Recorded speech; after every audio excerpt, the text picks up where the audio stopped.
ప్రభువైన యేసుక్రీస్తు నామమునకు మహిమ ఘనత ప్రభావములు చెల్లునుగాక. కడవరి వానకాలంన వర్షము దయచేయమని యెహోవాను వేడుకొనుడి. ప్రతి వాని చేనిలో పైరు మొలుచున్నట్లు యెహోవా మెరుపులను పుట్టించును, ఆయన వానలను మెండుగా కురిపించును అని జకర్యా గ్రంథం ద్వారా ప్రభువైన యేసుక్రీస్తు మనకు తెలియజేయుచున్నాడు. ఇప్పుడు ప్రస్తుతము వర్షాకాలం స్టార్ట్ అయిపోయింది. ఋతుపవనాలు వచ్చేసాయి. ఆయా ప్రాంతాలలో విపరీతమైన వర్షాలు కురుస్తున్నాయి.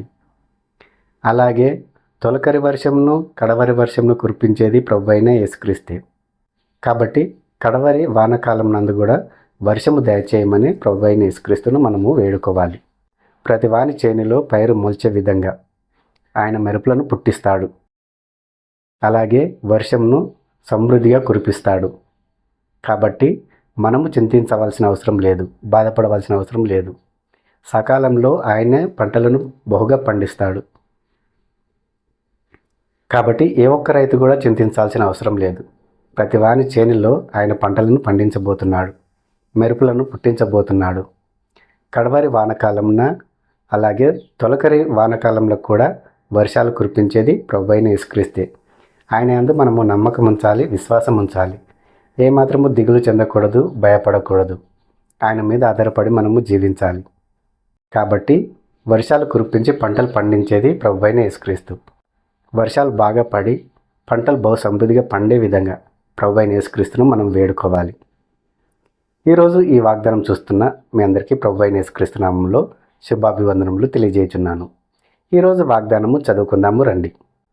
హబక్కూకు గ్రంథము 3వ అధ్యాయము 17వ వచనము. అంజూరపు చెట్లు పూయకుండినను, ద్రాక్ష చెట్లు ఫలింపకపోయినను, ఒలివ చెట్లు కాపు లేక యుండినను, చేనిలోని పైరు పంటకు రాకపోయినను, గొర్రెలు దొడ్డిలో లేకపోయినను, సాలలో పశువులు లేకపోయినను, నేను యెహోవా యందు ఆనందించెదను, నా రక్షణకర్త అయిన నా దేవుని యందు నేను సంతోషించెదను. చదవబడినటువంటి వాగ్దానము మీరు విన్నారు కదా. ఈ వాగ్దానంలో దేవుడు మనకేం తెలియజేయుచున్నాడంటే, అంజూరపు చెట్లు పూయకుండినను, ద్రాక్ష చెట్లు ఫలింపకపోయినను, ఒలివ చెట్లు కాపు లేక యుండినను, గొర్రెలు సాలలో లేకపోయినను, పైరు పంటకు రాకపోయినను, నేను యెహోవా యందు ఆనందించెదను, నా రక్షణకర్త అయిన దేవుని యందు నేను సంతోషించెదను అని హబక్కూకు తన గ్రంథం ద్వారా మనకు తెలియజేయుచున్నాడు. దేవుని బిడ్డలమైనటువంటి మనము ఏమాత్రము చింతించకూడదు, భయపడకూడదు, దిగులు చెందకూడదు.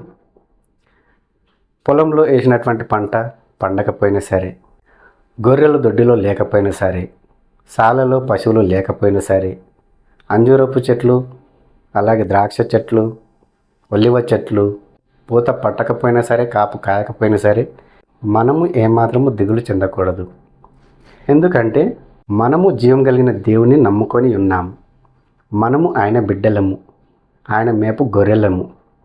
కాబట్టి మనల్ని ఆయన భూమి మీద పోషిస్తున్నాడు, సంరక్షిస్తున్నాడు, మనకు కావలసినవన్నీ సమకూరుస్తున్నాడు, మన ప్రతి అవసరం తీరుస్తున్నాడు, మన అప్పులు తీరుస్తున్నాడు, మనకు సంపూర్ణ ఆరోగ్యం ఇస్తున్నాడు, మన ఆర్థిక ఇబ్బందుల నుండి మనకు విడుదలను అనుగ్రహిస్తున్నాడు, పాపం జీవితం నుండి ఆయన మనకు విడుదలను అనుగ్రహిస్తున్నాడు. ఇంకా మనము ఎందుకు చింతించాలి?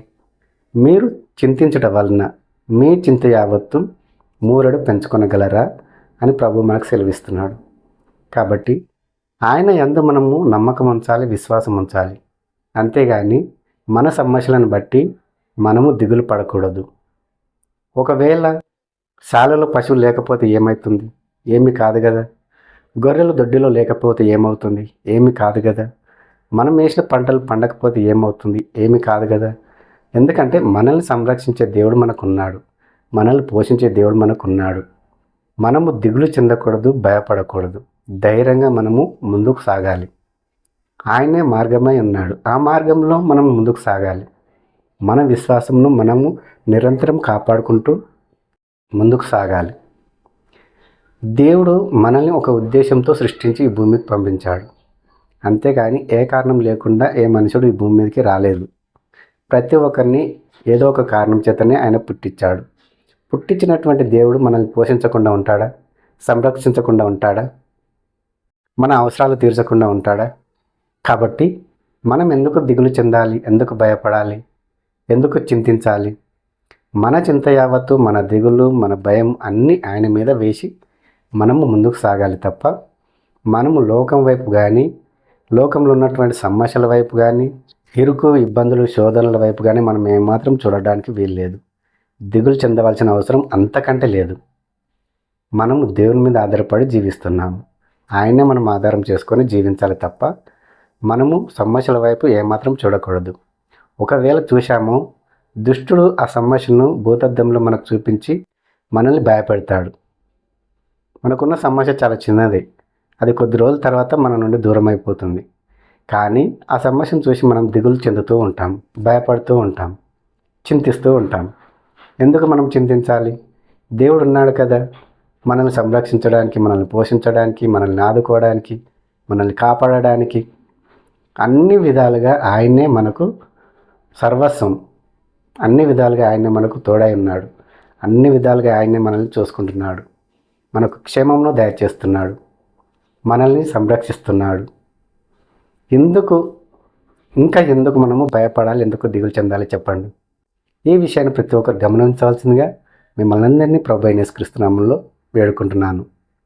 ప్రార్థన చేసుకుందాము. ప్రతి ఒక్కరూ తలలు వంచండి. పరలోకమందున్న మా తండ్రి యేసయ్య, నీ ఘనమైన నామంకు వందనాలు తండ్రి. ఈరోజు తండ్రి ఈ వాగ్దానం ద్వారా మీరు మాతో మాట్లాడినందుకే నీకు వందనాలు తండ్రి. అవును తండ్రి, హబక్కూకు దేని విషయంలో నాయన భయపడలేడు. నీ అందు నాయన సంతోషించాడు, ఆనందించాడు. నా రక్షణకర్త అయిన దేవుని అందు నేను సంతోషించదను, నా దేవుని అందు నేను ఆనందించదను అని ప్రభువా ఆయన తన వాక్యం ద్వారా సెలవిస్తున్నాడు. హబక్కూకే నాయన అంత ధైర్యంగా జీవిస్తున్నప్పుడు, అంత సంతోషంగా నీ అందు ఆనందిస్తున్నప్పుడు మేమెందుకు ఈ లోకంలో భయపడవలెను, దిగులు చెందవలెను? మాకున్న సమస్యలను బట్టి మేమెందుకు దిగులు చెందవలెను? మీరున్నారన్న ధైర్యంతో మేము నీ అందు సంతోషించుటకు, ఆనందించుటకు ప్రభువా సహాయం చేయండి. యేసయ్య, మా పంటలు పండకపోయినా సరే మేము దిగులు చెందడానికి వీల్లేదు. మాకున్న అప్పులు తీరకపోయినా సరే మేము దిగులు చెందడానికి వీల్లేదు. మాకున్న ప్రతి అవసరం తీరకపోయినా సరే మేము దిగులు చెందడానికి భయపడవలసిన అవసరం కానీ, చింతించవలసిన అవసరం కానీ ఏమాత్రం లేదు. మేము నీ అందు నిత్యం ఆనందించుటకు, సంతోషించుటకు సహాయం చేయండి. ప్రతి విషయంలో నాయన మీరే మాకు తోడకుండా సహాయం చేస్తున్నందుకై, ఈ భూమి మీద మమ్మల్ని అనేకులను పోషిస్తున్నందుకై నీకు వందనాలు తండ్రి. మా ప్రతి అవసరం అక్కడ మీరే తీరుస్తున్నప్పుడు ఇంకా మేము ఎందుకు దిగులు చెందవలెను, ఇంకెందుకు భయపడవలెను? ప్రతి దినము నాయన మీరు మాకు సెలవిస్తున్నారు, భయపడకండి, భయపడకండి, భయపడకండి అని. ప్రభువా, మేము భయపడకుండా ధైర్యంగా ముందుకు సాగిపోవడానికి సాయం చేయండి. నీ బలిష్టమైన హస్తాలు మా పైన ఎల్లప్పుడూ ఉంచమని వేడుకుంటూ, మమ్మల్ని మేము తగ్గించుకుంటూ నీ నామం నెచ్చుకుని వేడుకుంటూ యేసుక్రీస్తు నామంలో ఈ మనవులు సమర్పించుకుంటున్నాము తండ్రి. ఆమెన్. ఈరోజు వాగ్దానం విన్నారు కదా. ఈ వాగ్దానము మీకును, మీ కుటుంబములకును ఆశీర్వాదకరంగాను, దీవెనకరంగాను ఉన్నట్లయితే ప్రతి ఒక్కరు ఒక లైక్ చేయండి, మీ బంధుమిత్రులకు షేర్ చేయండి. ప్రతి ఒక్కరు సబ్స్క్రైబ్ చేసుకోమని ప్రభు అయిన యేసుక్రీస్తు నామములో మిమ్మల్ని కోరుకుంటున్నాను. ప్రభు అయిన యేసుక్రీస్తు కృప మీకును, మీ కుటుంబములకును తోడై ఉండును గాక.